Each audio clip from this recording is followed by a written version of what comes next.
Hello বন্ধুরা, কেমন আছেন? আশা করি ভালো হবেন। আমিও ভালো আছি। এই যে সন্ধ্যাবেলা চা বানাচ্ছি, এই যে সসপ্যানে চা বানাচ্ছি সন্ধ্যাবেলা।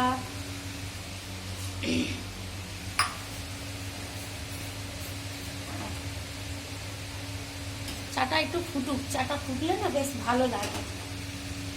এই যে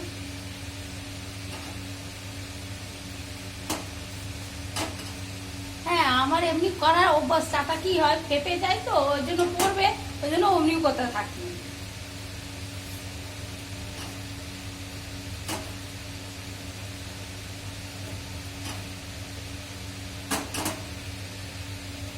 চাটা ফুটুক, বেশ চা খাওয়া হবে।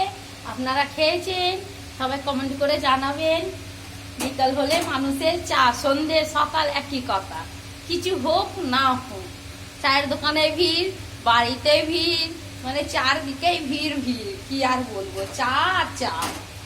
সকাল হলেই চা। আমাদের বাড়িতে আবার সকাল উঠলেই, যখনই আমার হাজবেন্ড উঠে যাবে আমি উঠে যাবো, ব্যাস যা হোক করে ব্রাশ করবো, যা হবে ব্যাস এক কাপ চা খাবো, তারপর কোনো কাজ। না হলে কাজ আর এগোবে না। এটা সবাই ঠিক না, সবাই এই কাজটা, সবাই সকাল উঠেই আগে চা খাবো, তারপর কিছু করবো।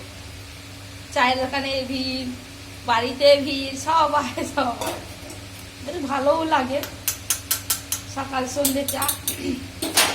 আজকে আমার বিকালবেলা আমার হাজবেন্ড খাইনি চা, আমি চলে গেছিল, কাজ ছিল বলে।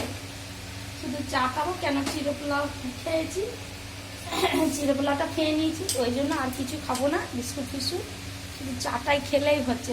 আর বিকালবেলা দেখি একবার চা খাই, আজকে খাইনি কেন, আমার হাজবেন্ড খাইনি বলে আমি খাইনি, আমার হাজবেন্ড খেলে আমি খেয়ে নিই, এটাই হচ্ছে কথা। এবার সব রান্না হয়ে গেছে, সমস্ত কাজ হয়ে গেছে।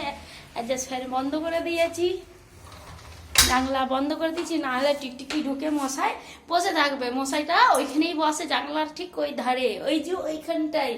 জানলা যেই খুলবো ব্যাস, ঢুকার মানে উদ্ব্যস্ত, ওই পাকার ভয়ে আসে না এখন।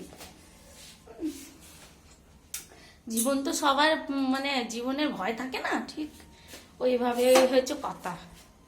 দিয়ে যখন আমি থাকবো না তখন ঢুকে যা, পাকাটা চলে না তখন ঢুকে যায়। এই যে চার চাকাটা ধুয়ে নিলাম, এবারে ভাববে এই রে শুধু চা চাকাই ধুই, চা চাকা ধুই না, আমার অভ্যাস হয়ে গেছে। চা চাকা ধুলে কি নোংরাটা কম থাকে, হ্যাঁ, এই জন্য বেশ। এই যে চা খাওয়া হচ্ছে, বেশ টাটা, সবাই রাখছি, ভালো থাকবেন, সুস্থ থাকবেন।